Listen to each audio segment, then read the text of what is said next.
Good morning, good morning. Oh, and Elaine Sharp, nice to see you in the person this morning. Yes, well, I happen to be here in the right time zone, so I have no excuse not to be part of this. Fabulous, fabulous. Elena's joining us from her home in Boca. She had been previously watching the recordings at her home in Saskatoon, Saskatchewan. I had to say that slowly. Did good. So good to see you. Thank you.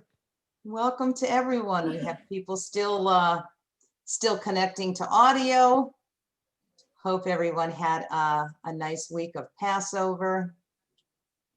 Got to get outside a little bit. Hi, before we get started, I wanted to mention I received the Mas Haggadah, David, and it's absolutely beautiful. And I was looking at who commissioned this. It was B and Dick Levy. Right. I did not know that. Oh. I mean, they were such lovely people. Yeah.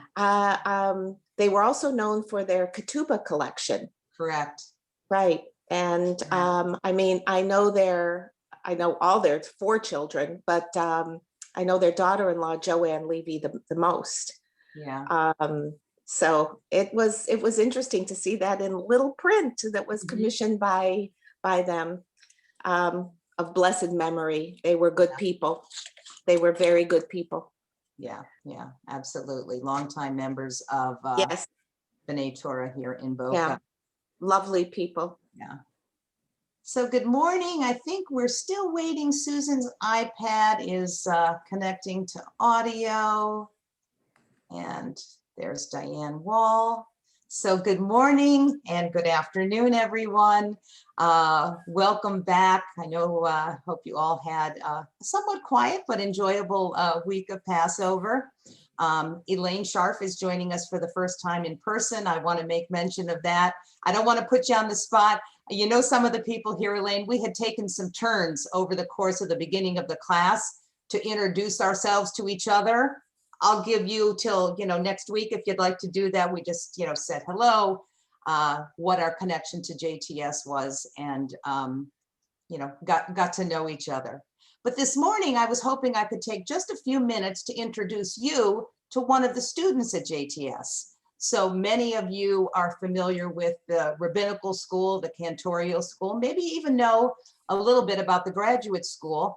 But we also have a robust undergraduate program, and that is List College, and it's a joint program of study with either Columbia or Barnard. We have some programs and institutes that are with that program, and there's some interesting crossover with other institutions. So forgive me for reading, but I don't want to miss anything. So Sarah Ellerberg received a fellowship in Jewish social entrepreneurship. Sarah chose List College because she wanted to further explore her Jewishness in the unparalleled community fostered by JTS. Now a senior, she's excited to complete her majors in Bible and sociology while exploring an interest in Jewish education and education equity. Sarah serves her JTS community in 2021 as a class representative on the List College Student Council, a role she also filled during her junior year. She's one of 2 student coordinators for Judaism and Educating Our Future Fellowship through Columbia and Barnard's Hillels. Last summer, Sarah interned at Prisma, Center for Jewish Day Schools, where she's involved in planning and facilitating gatherings for Jewish day school professionals. As a member of JTS's Fellowship for Jewish Social Entrepreneurship, Sarah had an internship part-time for the PJ Library, New York, a program of the Harold Grinspoon Foundation, which provides Jewish children's books to children across the globe. Through the internship, Sarah has been able to explore her passion for early childhood education while expanding her engagement skills. On campus, Sarah is an involved member and former board member of Co-op, the conservative minion at Columbia Barnard Hillel. During her service, she brought the Masorti on-campus Shabbaton to Columbia Barnard, and she led a student committee through the planning process. She's looking forward to graduation this year, which will be online. but she's very excited to continue fostering relationships among her List College peers while pursuing a career in the sphere of Jewish education. So for all of you who support JTS now, thank you. If you haven't yet made a gift, I'll probably be calling you in the next month or so. I hope you'll respond favorably. After all, it's really the students who bring us all together, and the alumni, like Rabbi Berkowitz, who's teaching us today. So without further ado, Rabbi Berkowitz.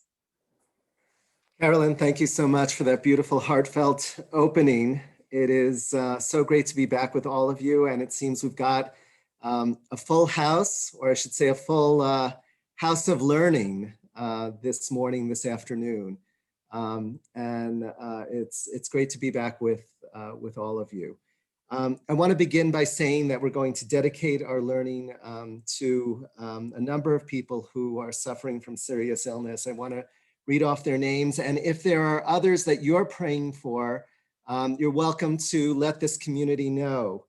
Our learning, please God, should be in the merit for a refuah shlema, full and complete recovery for all of them. The people who we're dedicating our learning to are Dalia Berta bat Yocheved, Chana bat Esther, and Rivka Chana bat Zipporah. If there are others, you're welcome to mention the names of anyone that you're praying for, friends or family. So I'll just give it a moment.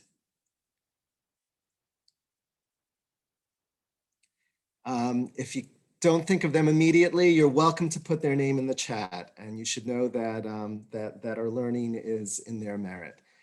I want to first begin by saying that with the coming of this particular day in Israel, this marks a week of what we call the Israeli Yamim Noraim, the Israeli Days of Awe, or the Days of Awe of the civil religion of the State of Israel. Today, here in Israel, we are commemorating Yom HaShoah, Holocaust Memorial Day, in which we commemorate together the memory of the 6 million. And of course, the chilling siren that we all heard at 10 a.m. this morning in Israel. I always make it a ritual of mine to go to the intersection by King George and Grone Street, right where the Fuchsberg Center is, to be there at that moment that the siren goes off. And it's always so moving to be in a busy spot like that, where you see the traffic stop, you see people get out of their cars, and pause for that moment while the siren goes off. It is the most emotional week in Israel, and this week ends exactly in 1 week when we have the privilege of celebrating Yom HaAtzmaut, Israeli Independence Day. So I don't want to forget Israeli Independence Day, because we have another Israel experiential program online that I would love for as many of you to take advantage of. We're going to have a magnificent and spirited concert in honor of Yom HaAtzmaut at 1 p.m. on Thursday, 1 p.m. next Thursday, a week from today. And it's going to star the Tandu sisters, Shani and Yahala Lachmish. They are a phenomenon. They are amazing. They're going to be performing in the Kol Ha'ot studio space. There are going to be about 15 people live, and then the rest of you on Zoom. So you are more than welcome to join. You will love it, and just eat up every moment of that. So I encourage you to participate. I hope you all had a great Pesach. I hope your Seders were enriched by some of the learning that we did. We already heard from Barbara Lewin that she got her Mos Haggadah. So I'm delighted that it inspired you in all different ways and enriched your Seder table. It's beautiful. So, everyone loved it. Everyone everybody looked at it. It was fantastic. It's a great magnificent, commentary, and just beautiful. every And year again, delve the into people it. who commissioned it are were very special people. Indeed, indeed. So this week's Parsha, this week's Torah reading, apropos of the day that we're commemorating in Israel, is Parashat Shemini. And it's one of the most troubling and tragic episodes of all of Tanakh. And specifically, I'm referring to the loss of Aaron's eldest sons, Nadav and Avihu. Having organized the inaugural sacrifice, which comes immediately before the death of these two souls, we stumble upon this very, very mysterious episode. The guiding question that I want us to engage in as we wrestle with this narrative is the question of what specifically warranted capital punishment for these two. It's an attempt to identify what the cardinal sin is in this narrative. Okay, I can assure you this is not going to be an easy session as we look closely at this text. What I want us to do is first read the narrative, read it as closely as we can, and see if we together pick up on clues. After that, I've assembled the voices of classical commentators from the tradition to see how they respond in their attempt to identify the reason that Nadav and Avihu are struck.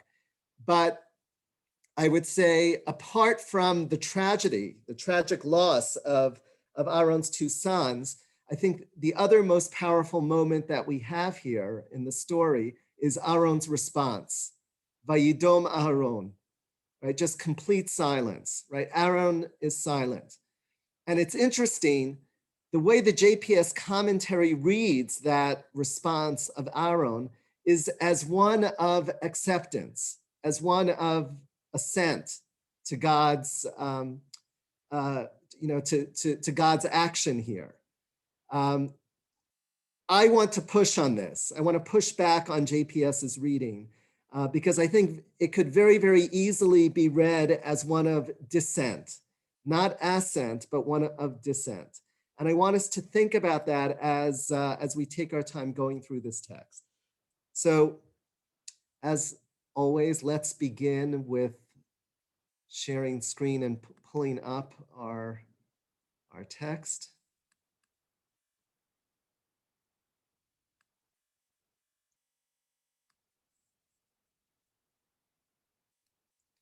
Okay, you all see Parashat Shemini, this very dramatic illustration of the moment.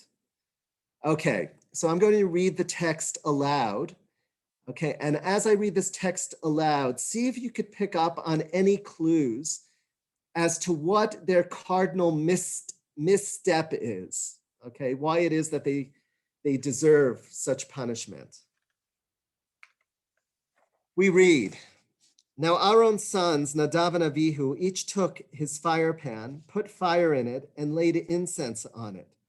And they offered before the Lord alien fire, which God had not enjoined upon them. And fire came forth from the Lord and consumed them. Thus they died at the instance of the Lord. Then Moses said to Aaron, this is what the Lord meant when God said, through those near to me, I show myself holy and gain glory before all the people. And Aaron was silent. Moses called Mishael and Elzaphan, sons of Uziel, the uncle of Aaron, and said to them, come forward and carry your kinsmen away from the front of the sanctuary to a place outside the camp. They came forward and carried them out of the camp by their tunics as Moses had ordered. And Moses said to Aaron and to his sons, Eleazar and Itamar, do not bare your heads and rend your clothes, lest you die and anger strike the whole community of Israel. But your kinsmen and all the house of Israel will bewail the burning that the Lord has wrought. And so do not go outside the entrance of the tent of meeting, lest you die, for the Lord's anointing oil is upon you. And they did as Moses had bidden. And the Lord spoke to Aaron, saying, drink no wine or other intoxicant, you or your sons, when you enter the tent of meeting, that you may not die. This is a law for all time throughout the ages, for you must distinguish between the sacred and profane, and between the impure and pure. You must teach the Israelites all the laws which the Lord has imparted to them through Moses. Okay, you are the classical rabbinic voices. You are Rashi. Oh my God. What clue did you pick up on here? The first one. Alien. Diane Wall. Alien mean- fire. Is someone else speaking? Did we put their hand up at the same time? You know, let me try and call on people just so we don't have a cacophony of voices. Diane, go Okay. ahead and start, then Barbara. All then right. Elaine. The first word was alien, that I, at this point, don't understand what is not alien. I guess the boys at that point thought they were doing something, nice, but then it said they got a little bit, too close. And like as though you didn't have permission to really enter so close to God. And then when they were consumed and basically thrown out of the community, period, very, very far from camp, that nobody should even go and see them because in essence, they don't have that strong feeling for God and they don't listen to the rules and they don't understand that these boys did something wrong, which to this day, I still don't understand what they actually did. That was terrible. I don't think there's enough background to know about their personalities, that they felt this was alien to God. Okay, very good, Diane. I'm glad you're latching on, first of all, to Eish Zara, right, to this alien fire that they bring. Just want to sharpen something that you said, because I think this is a very, very critical moment in the story. When we look at Moses's instructions after the death of our own sons, it's incredibly painful, because what does he do? He instructs Aaron and his surviving sons not to mourn, right? Not to practice mourning for the ones that died, right? It seems cruel what it is that he's saying to Aaron and his surviving sons. It's not to the rest of Bnei Israel. He actually says, right, the rest of Bnei Israel is permitted to mourn, but he doesn't want them to leave the tent of meeting, the Ohel Moed at this point, okay? Raises plenty of questions for us. Carolyn? Barbara, then Elaine, then Stephen. I was just going to echo what was just said. What came out immediately was the alien fire, and then the way they were forced to take the bodies out of the camp. Again, to this day, I don't know why there was such cruel and heartless punishment, but I'm waiting for you to explain and put some to soften it somewhat. But I just found the whole thing very disturbing, and I always have. So that I echo exactly what was said. I wish I could say, Barbara, that we're going to get to a point of resolution here. I don't believe so. I think it's going to raise far more questions than it does answers. Elaine? Oh, you're muted, Elaine. I'm mute. Okay, I see two things that spark an idea. One, right after alien fire, it says, just a minute, it says that the Lord had not asked him to use that fire, where I'm looking. Good. Lo tziva otam, Elaine, that's it, exactly. That God had not commanded them to bring this. And then there's another one further down, when God's talking to Aaron and Moses, he tells them, drink no wine or other intoxicant. That could be a reference to what the sons had been doing and shouldn't have been. Excellent. Very, very good. Stephen, then Susan. I think obviously this is full of so many contradictions, things that we don't know. So probably on purpose. It's not even clear that they were being punished as much. It seems like it on one hand, but there's a lot of contradictory things. And there also perhaps even the fact that they're not allowed to mourn, maybe because in some case they were elevated, or we really don't know. There's so many contradictory things. And one thing that's interesting, I'm thinking about the burning bush way back, because it says here they were consumed. If they were consumed, but their bodies are still there. Purpose, it says they were dragged out by their tunics. So what was consumed? I read one commentary that says that the fire entered through their nostrils and burned their insides out. But that's just a commentary. They were, were they consumed? I didn't say they were killed. I said they were consumed, but they were still there. So it's just one more contradiction in there. Thank you, Stephen. Susan, Shelley, then Joan. Yeah, I was taken by what immediately follows the reference to alien fire, where it says that he had not enjoined it upon them, because that suggests that the sons did something without God's permission. And there are many, many, many places in our Torah where people are punished for doing things because it was God's wish that they do things or wish that they refrain from doing things. The notion of obedience is deeply embedded in our sacred texts. And I think that that's a very strong clue that they had stirred up God's anger. And God is allowed to be angry whenever God chooses. Thank you, Susan. Shelley? So my first question was, and now I have a second one, so I'm going to ask them right in order. How Zara can be translated. And my second question was that they did something that I would see as like jumping a gun, like it could be seen as a zealousness. And maybe it's a warning against going above and beyond. There's always been an extreme people, the Dead Sea Scroll people, where they took the law and they went so beyond it. The fence went so beyond that. Is it really something that meets with God's approval, or is it enough to follow what's already there? Why go beyond? Is it a warning against zealousness? Very good, Shelley. Just a Joan? quick response to Zara and how it can be translated. It could be translated as foreign fire. It can be translated as a strange fire. And then you're going to see that Jacob Milgram gives us, Jacob Milgram, who was one of the greatest Bible scholars that ever lived, modern scholar, who translates it as unauthorized coals. Okay, you'll see how he explains that further, but it's a very, very interesting translation. Joan? And you're muted, Joan. Okay, I'm noticing the very last paragraph when God is speaking to Aaron and says, don't mix up the sacred and the profane, the pure and the impure.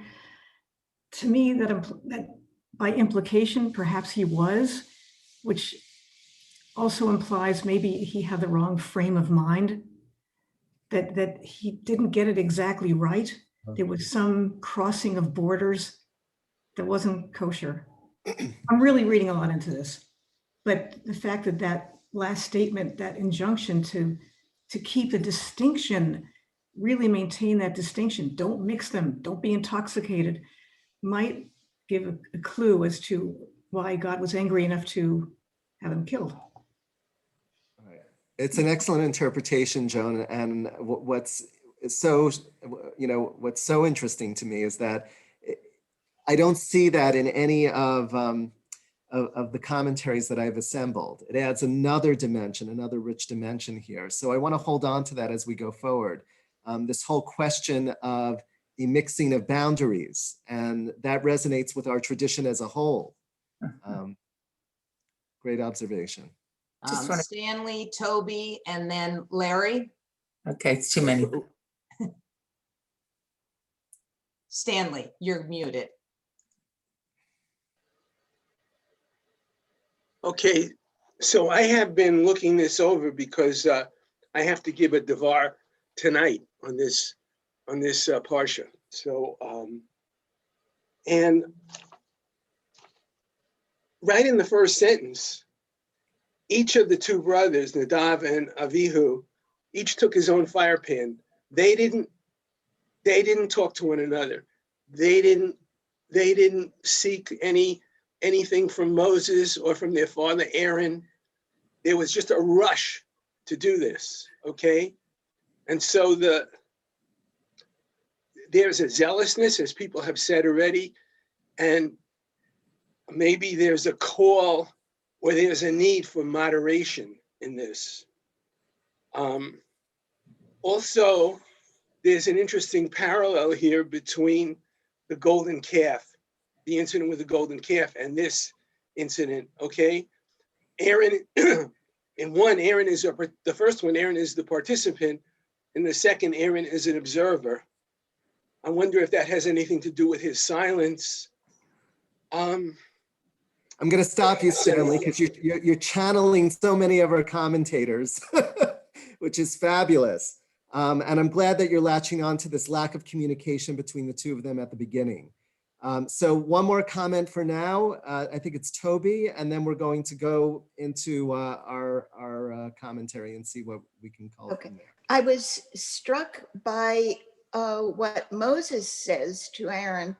This is what the Lord meant when he said, through those near to me, I show myself holy and gain glory before all of the people, in conjunction with, I don't remember who talked about what does it mean that they were consumed, but their bodies were still there. It almost implies that God is bringing them to God's self because they did something meritorious, that they were close to God, which of course is totally contradicted. But if that, by most of what the commentary is, but if that is what God is saying, that is almost like, the some Christians who say, God needed them, they're in a better place, that kind of thing, which I always find very disturbing. But that is kind of where this could lead one. Right, definitely. Or alternatively, Toby, it could lead you in another direction. When you think of, Muslim martyrs that die in terrorist attacks, right? Right. That sort of, that was sort of the direction Dying that. for the glory of God. Right, exactly. But certainly I appreciate the contradiction that you're pointing out there in, how it is that we understand that cryptic comment of God's. What do we do with it? So let's go back and take a look at some of the classical voices that we have to see how they deal with all of this.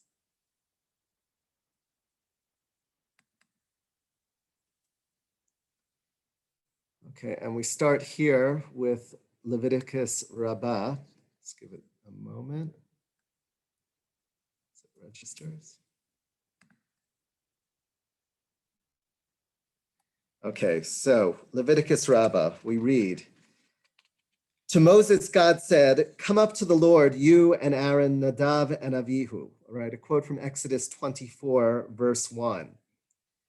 The verse intimates that Moses and Aaron walked first, followed by Nadav and Avihu, then by all of Israel, treading, so to speak, on the heels of Moses and Aaron. Nadav said to Avihu, when will these two old men die so that you and I may lead this generation? The Holy One said to them, do not boast of tomorrow. We will see who will bury whom. As Rav Papa, quoting a common proverb, said, many a young ass has died and had its hide turned into saddlecloths. Right, what is it that this particular midrash, Leviticus Rabbah, is describing here? Right, it's describing an attempted coup on Moses and Aaron. Right, now something to keep in mind, right? We look at this, and I think what immediately comes to mind, especially as I'm looking at Toby's face here, is what kind of conspiracy theory are these rabbis peddling here, right? It seems, pretty outrageous, this, creation of their imagination. But what I want to remind ourselves as we're looking at these sources is the overarching issue that the rabbis are dealing with as they look at this episode is one of theodicy, okay? Not the Odyssey as in Homer's The Odyssey, right? But theodicy as how is it that we understand evil playing out, right? Against, right?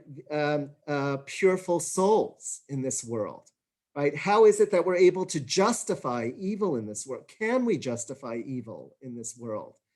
Okay, and that's a major, major question for the rabbis, for theologians, right, from time immemorial all the way down to today.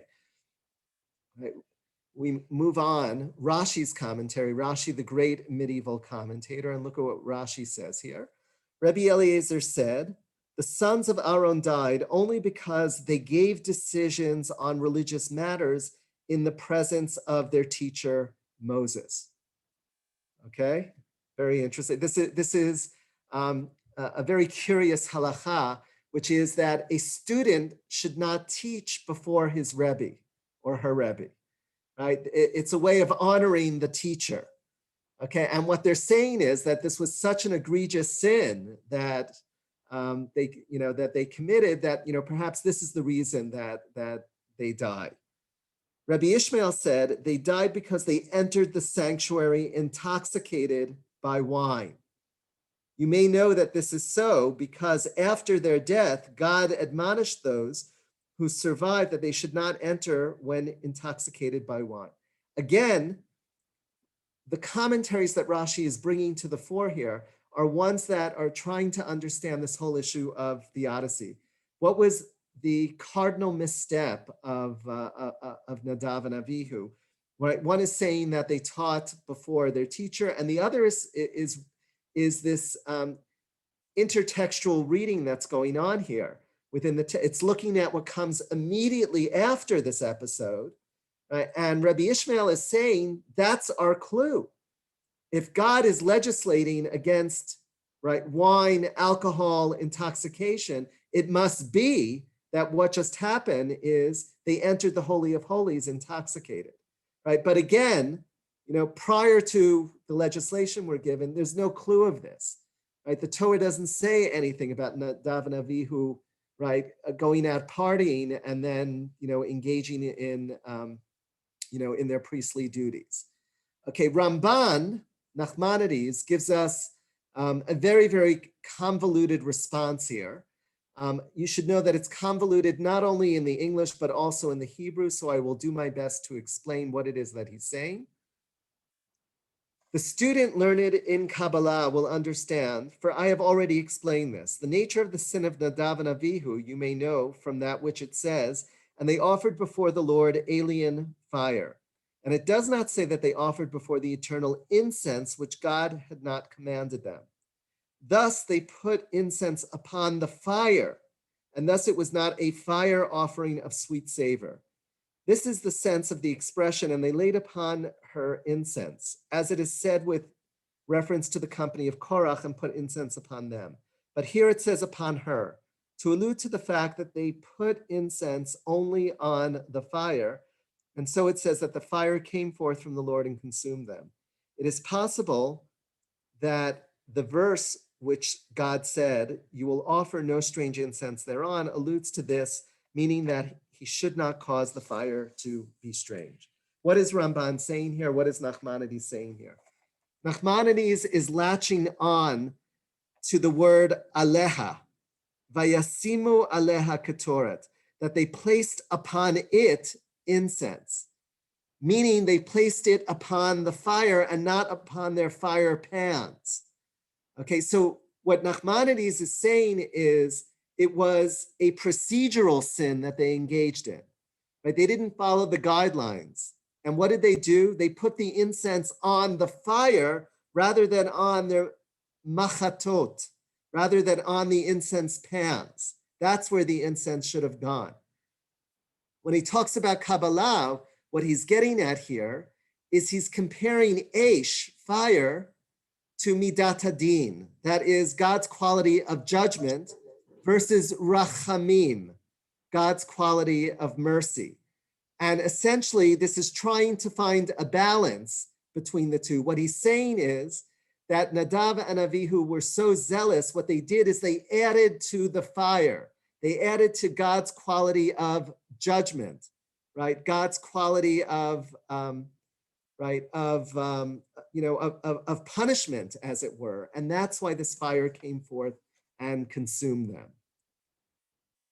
Jacob Milgram, who I mentioned before, his translation of Eish Zara, right, which we said could mean strange fire, he calls them unauthorized coals. Look at what it says. The nature of Nadav and Avihu's sin is contained in these words. The adjective zara, unauthorized, provides the clue. Nadav and Avihu's incense offering was rejected because they utilized unauthorized coals. This can only mean that instead of deriving from the outer altar, the coals came from a source that was profane, right? They didn't take the coals from a pure source, right? But rather took them from a place that they shouldn't have. Okay, I want to pause here, take a breath, and hear your responses to some of the reasons that these commentators cite. Diane Trotterman and then Joel Politzer. I have a question before you go into anything else. If this was an ordinary ritual, would there have been an animal to sacrifice? I mean, what was supposed to go on? Or was it just fire? Right. It's a great question, Diane. We don't know what was supposed to go on because we're not given the explicit instructions here. Right. Normally, we would say that it would involve korbanot. It would involve animals. It wouldn't just be, fire and incense, but it would somehow involve, offering a korban. So right? are we supposed to think that ultimately the sons should have planned something and then they themselves were the sacrifice? That the sons themselves were the sacrifice. Yes. That you're saying because they didn't offer an animal, that they end up being the sacrifice themselves. Yes. Yeah. This gets more and more disturbing as we think about it. It could very well be. It could very well be. Joel. Yeah, a couple things. First of all, I think that, if you want to put this into modern parlance, in woke victimology, this to a great extent is victim shaming. They did this to themselves. They brought this on themselves. So why have rachmanos for them? They didn't follow the rules. They were not, they, for whatever reason, whether it was they didn't take the coals from the right place or whatever, this is their fault. They brought it on themselves. I have a lot of problems with that. I think that, to a great extent, this follows along with the whole concept, starting with the liberation from Egypt. You do exactly, God is saying, you do exactly what I will say, or I'm going to make your life miserable if I allow you to even have a life. This is all power. This is God showing that, you do exactly what I say, or I'm going to screw you up. The other thing that I wanted to react to was Rashi's comment that they were not following the teachers, and how dare they not respect their teachers. When I'm teaching my medical students and my residents, and I do a lot of teaching, I learn from them as much as they learn from me. This is, it's the Socratic method or the Socratic process. We learn from each other. So to me, what Rashi is saying is nonsense on stilts. I am in your boat on so many levels, Joel. To begin with where you ended, absolutely, I'm with you on that comment. I want to believe that we've come a long way in terms of how we think about pedagogy and authority. That it's not simply about authority, but it's what it is that we learn from each other, teacher and student. And just as important, what you said at the beginning, Joel, I think there's a very, very deep and troubling aspect of victim shaming going on here. And you're reminding me, apropos of Yom HaShoah, the words of Rav Ovadia Yosef, Zichrono Livracha, right? Ovadia Yosef, who was the chief Sephardic rabbi in Israel, made a very, very disturbing comment, very regrettable comment many years ago. I think it was just before his death. I remember conversations in the rabbinical school about this, where he said that the Jews who died in the Holocaust basically deserved it, that they were sinners who did something in a previous life, right? And this was coming to them. It reminds you of those nut jobs who say that it's because of Reform Judaism, right, that the Holocaust came upon us, right? Deeply, deeply troubling, right? And it all fits in with this, traditional but very, very troubling notion of, quid pro quo and micromanaging, divine micromanaging. The rabbis are trying to make sense of the world, right? To say that things happen for a reason. But sometimes many times I cannot believe in that theology. I do not believe that things always happen for a reason, especially many of the tragedies that we have in the world. But in traditional rabbinic thought, the traditional rabbinic mind, right, this is how they operated, right? And it's very, very troubling to our modern sensibilities. And I don't believe that it's something that we simply accept or need to accept. Carolyn, back to you. Larry, then Shelley. Yeah, to go back to Stanley, I wonder whether, again, that this isn't a continuation of the golden calf moment, that these young fellows did a sacrifice that was foreign, and it was all that more egregious because they had just had this golden calf situation where their father really didn't act very priestly and didn't behave very well, and since their legacy was to be part of the priesthood, it was that much more egregious that they did this alien sacrifice, and so to a certain extent it's kind of a cumulative sin of the priesthood here, almost like they're being that much more punished, the sons being punished for the sins of their father, and particularly these are the priests, and they're not just the regular people, and so their sin is that much more egregious. Right. So Larry, I want to say that both you and Stanley are channeling the great Bible scholar Jacob Milgram, right? Because Jacob Milgram in his commentary specifically mentions the golden calf, and he says that what the golden calf is to Sinai, the moment of Sinai, right? The episode of Nadav and Avihu is to the priestly commandments, okay? That, what Nadav and Avihu do flies in the face of the instructions that we were given in the book of Leviticus, right, prior to this episode. Right? And the same thing with what the people do at the golden calf flies in the face of instructions that we were given at Sinai. So we'll see more of that. I want to go into some more commentary and then we'll open it again. I just want to make sure we progress a bit more. Okay, the next two commentators are very, very similar. So I'm just going to read our French commentator, Bechor Shor.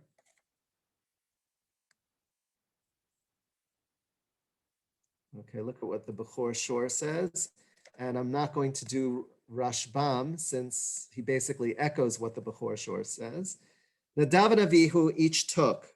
Before the heavenly fire descended, they diminished the honor of God. How did they do that? For the people of Israel were saying, in the fire of Nadav and Avihu, their sacrifice was consumed, which God had not commanded them. For we say that even though a fire descends from the heavens, it is a commandment that a fire is also brought by a commoner. These words explain that a commoner brings the fire after the heavenly fire has descended, but not before. And therefore, when they brought the fire before, the heavenly fire that descended wounded them and consumed them. Right? So according to Bechor Shor and Rashbam, it was a sin of chronology. They should have let God's fire come before they offered their own fires. Okay, Orach Chaim. This is Chaim ibn Attar, a Moroccan Kabbalist.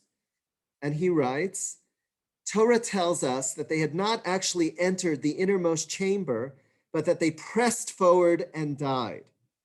We are thus taught to reject the notion of a violent bid for closeness to the divine, even at life's expense. This occurs when a man has set his heart and soul on the attainment of a goal, even if it entails the loss of one's life. The apparently unnecessary repetition of "and they died" emphasizes that Aaron's sons perished without achieving this goal. This is the lesson to be learned. In other words, God says to Moses, when Moses asks God to reveal himself, God's response is, Lo tuchal lerot et panai ki lo yireini adam v'chai. You cannot see my face. Why? Right? Because no human being can see my face and live. In other words, right, this latches on to what we were talking about before in terms of zealousness, right? Nadav and Avihu pushed to be too close to God, right? That was the issue that Orach Chaim is pointing out here. Sifra, another collection of Midrash, men of exalted saintliness such as Nadav and Avihu should have been more modest, as it is written, and to walk modestly with your God. They should have dreaded entering the sanctuary unless summoned and avoided bringing a fire offering on their own initiative, right? And finally, one more comment before we go back to your voices, Jacob Milgram. A different approach is exemplified by Ibn Ezra, who cites Amos. You alone have I singled out of the families of the earth. That is why I will call you to account for all your iniquities. Here, Israel's chosenness implies its greater responsibility. It is more culpable for its defection precisely because of its favored status. The implication of the second half of this statement was not overlooked by the medieval exegetes. For instance, they, the people, will apply a fortiori reasoning to themselves. If such things happen to God's intimates, others will all the more so have cause to fear, right? In other words, Nadav and Avihu had greater responsibility to act in a very, very precise way, and it seems that they were careless in what they did. Shelley? So I want to respond to something that Joel said. I think that when we've been teachers, what you describe depends completely on at least mutual respect. And if you thought that your students did not respect you, that could not happen. You would not see them the same way. If they became disrespectful and did not recognize your station, your place, as someone who's wiser and been involved for so many years. I think that this is a case of Aaron is the high priest, and his sons have stepped not only past their own father, but then past God, which we call Father. So I think that I do think that they have done something, however you describe it, wrong. Whether it's disrespect, overstepping, too much zealousness, and they are, like Matt said, they're in a position where they should have known better. So I just am commenting on, I imagine that your students, Joel, respect you, so you can have that setting and you can have that relationship with them. If you had an inkling that they disrespected you, that would go out the window.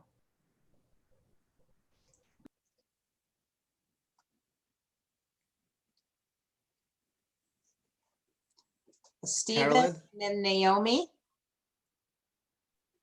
I think the issue is, even if they did do something wrong, what's the punishment that fit the crime? I mean, we have Moses screwed up royally. He didn't die. I mean, he was punished. Aaron screwed up royally. And the whole thing of Judaism, I think, is second chances, that we don't have. We have expiation, we have opportunities. And if they did something and apparently we're not aware that they were warned properly, if it was wine that comes afterwards, that's one thing. So that's one of the really troubling things for me also, is that I'm not convinced they did something wrong. I think there's too many mixed clues, but even if they did, I'm struggling with punishment to fit the crime. Just slight correction, Steve. I want to point out that, Moses's punishment is pretty cruel at the end too, right? To think that he led our people for 40 years and then God doesn't let him into the promised land and makes him die there, seeing it from a distance. It definitely pushes us into a place in which we're wrestling with, this God of ours. It's God wrestling. Naomi, then Toby. Well, I'm completely troubled by this whole Parsha, and I had to leave it and put it aside to come back to further study it. It's extremely inconclusive, but the one thing that sort of lingers in my mind is that there was something going on in the house of Aaron that was not very good. And this complete punishment of the remaining cluster of priests and high priest was meant to reform them, because God still needs somebody to be his sort of messenger on earth. So he is imposing this absolutely terrible punishment upon them in order to get them to straighten out their house. And of course, God also remembers the episode of the golden calf. So he is seeing some kind of bad strain that's going through this family, but he sees something in the family that's worth preserving, or it's perhaps this family is worth preserving because he has invested so much of his knowledge and thought in them. But I mean, this terrible punishment that he has given to the remaining family is something for them to sort of figure out how they're going to behave in the future. However, he does say, well, the rest of the community can go into mourning, is because he doesn't want to completely dissolve any respect that the rest of the population may have for the office of the Kohanim, the high priests, and more will come. I really have to study this parsha. I think it's extremely troubling, and a part of it is, I think, we have to accept that this was, primitive people and primitive religion, and that there was still this business of sacrifices and carbonot and all this gobbledygook going on. But I really can't comment anymore. I'm completely at a loss. Naomi, you're reminding me. So last night, it's sort of a ritual in Israel that the evening of Yom HaShoah, you watch the ceremony at Yad Vashem. And I am sure that you can go onto the Yad Vashem website and watch the ceremony that took place last night. The reason to watch the ceremony is not because of the president's address or the prime minister's address. The reason to watch the ceremony is because of the survivors that light the torches that night, the memorial torches, to hear their stories, to hear every single one of their stories. And you're reminding me of one of the stories that was told last night. A gentleman, I think it was from a village in Poland, right? The village was completely wiped out, and his uncle took him running into the forest, where the uncle was killed, right? Basically, the uncle they were being hunted down in the forest. And he was holding his uncle's hand. I mean, you got to hear how he describes this story, right? And his uncle just fell to the ground. He watched his uncle die there, right? They discovered the father, his father in the forest. And the father went screaming after he saw his brother die like this, leit din v'leit dayan, right? There is no judge and there is no God in this world, right? And, you read this narrative, Shabbat Shalom, you read this narrative, and, I could completely understand that reaction, right? And it seems to me that is what Aaron is saying in his silence. Right, leit din v'leit dayan, right? What kind of God are we dealing with? Is there a God here? Right, and it is so painful to say that, but I also think it's so honest to be able to say that, right? In that particular moment. Toby, then Stanley.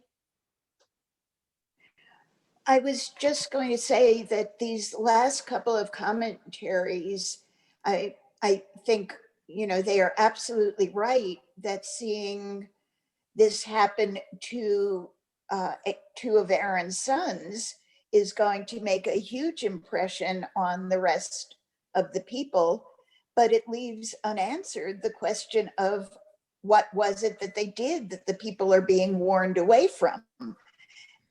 And, you know, that part of it still remains unanswerable. And as you said, the whole issue of theodicy is, if there is a just God, then how do these things happen? Exactly. Okay, so I want to show you 3 more commentaries as we're approaching the finish line here. And then again, we will open it to your voices. I want to go down to sources 12 and 13 now.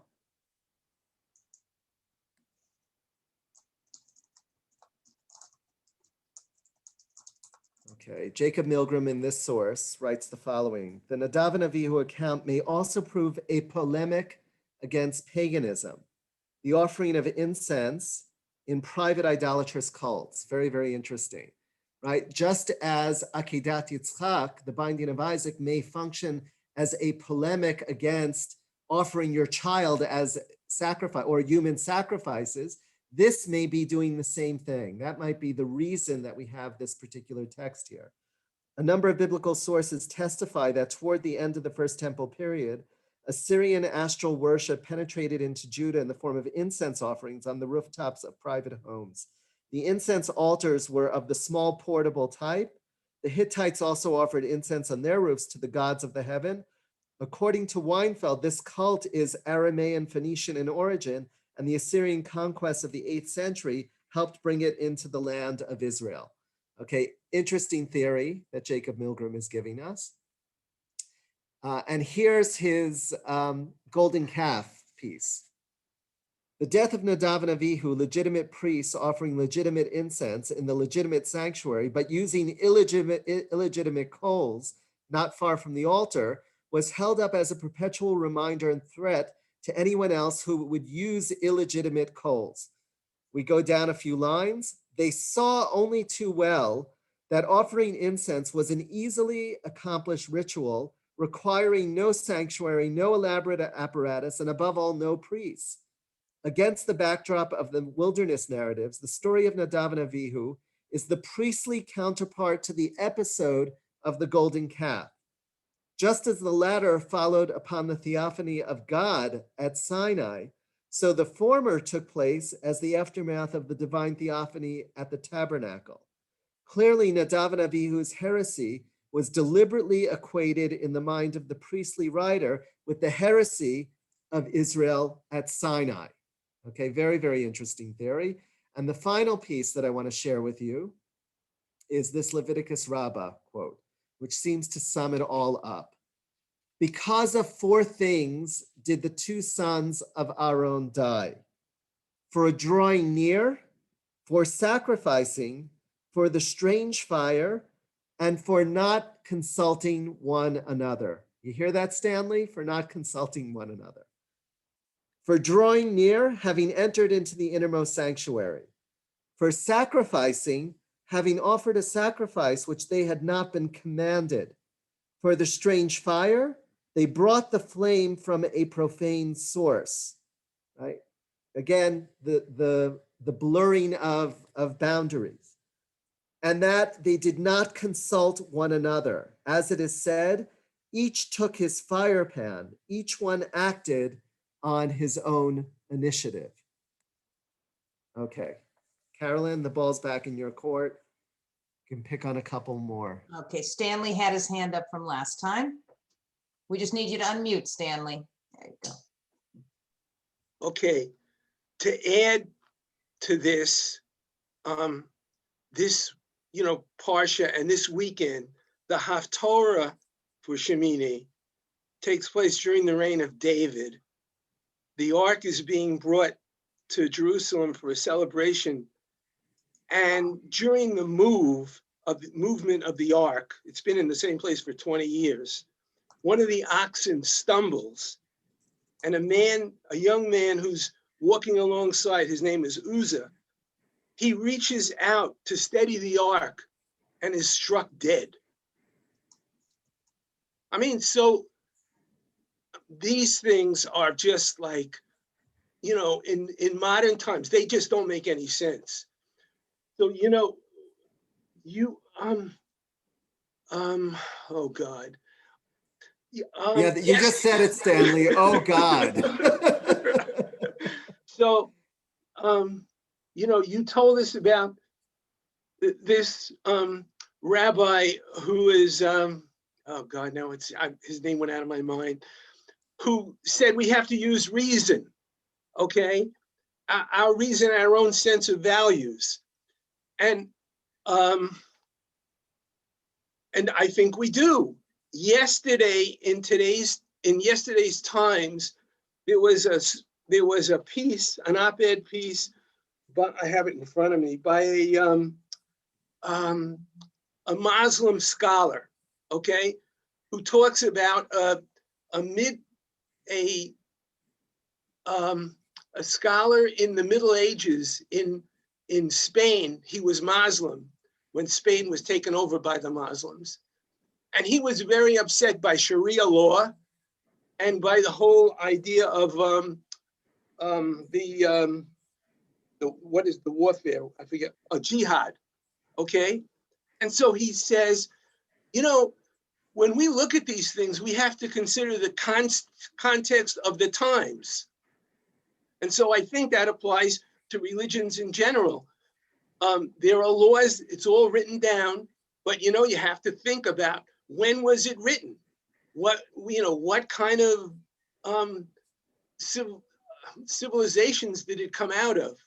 And does it really make sense in modern times? Very good. Context is everything.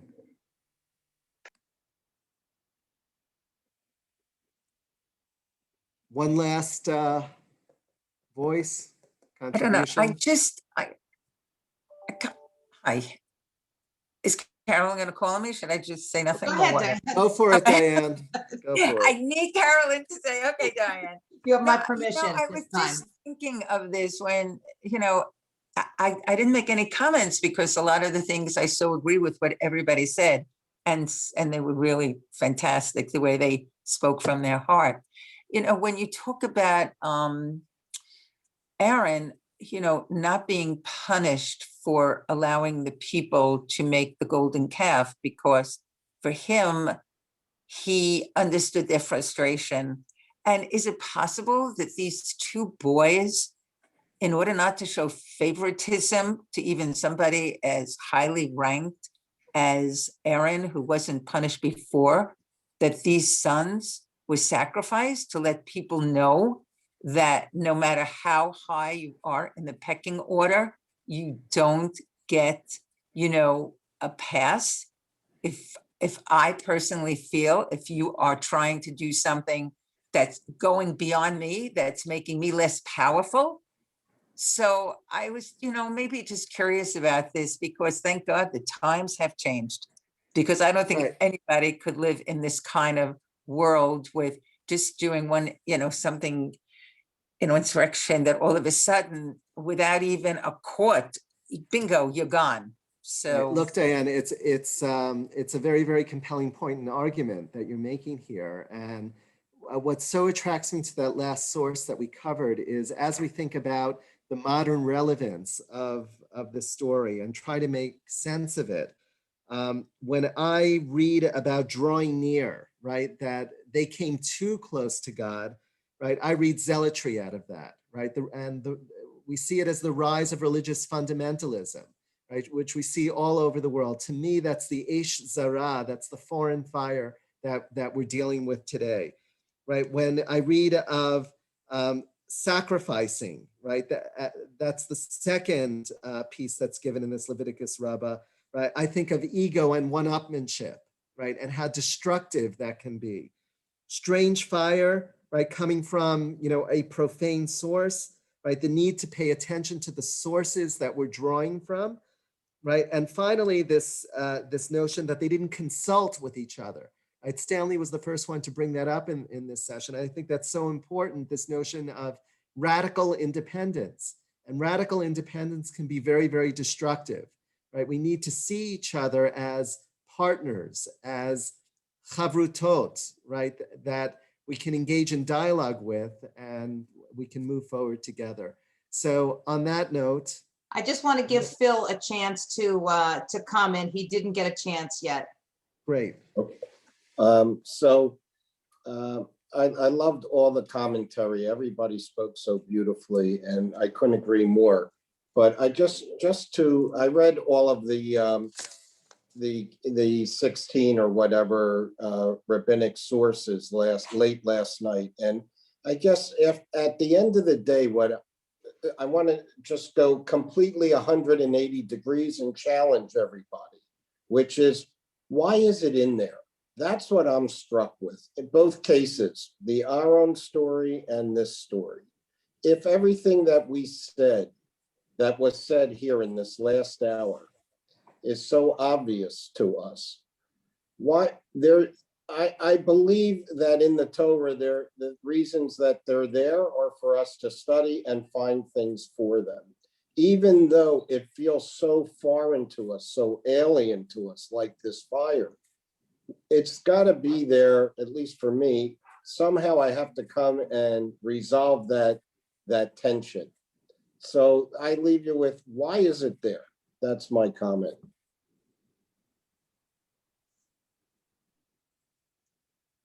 Food for thought and for the Shabbos table. That could be another week session, I think. Thank you so much for your participation and learning with us today. This was really a fabulous class. Rabbi, thank you for your very nuanced teaching. Do mark your calendars for next Thursday. You will get an email after the class with flyers to 2 different programs. The first of which is the 1 o'clock concert coming to us from Israel. And then later that day at 6 o'clock, a panel discussion called Changemakers, What Comes Next for the Jewish Community. That will be moderated by the Dean of the Rabbinical School, Rabbi Danny Nevins, and 3 really outstanding alumni participating. Sharon Browse, Menachem Creditor, Mitch Malkus, 4, and Julie Roth. That'll be an hour-long program, again by Zoom. You'll get the flyers after the class. What's the difference in time between Israel now and America? 7 hours. 7. 7 hours. Okay. Thank you. Okay. Thank you. Thank you. Okay. And thank you. Have a Shabbat Okay, Shalom. wishing you all Shabbat Shalom from Yerushalayim.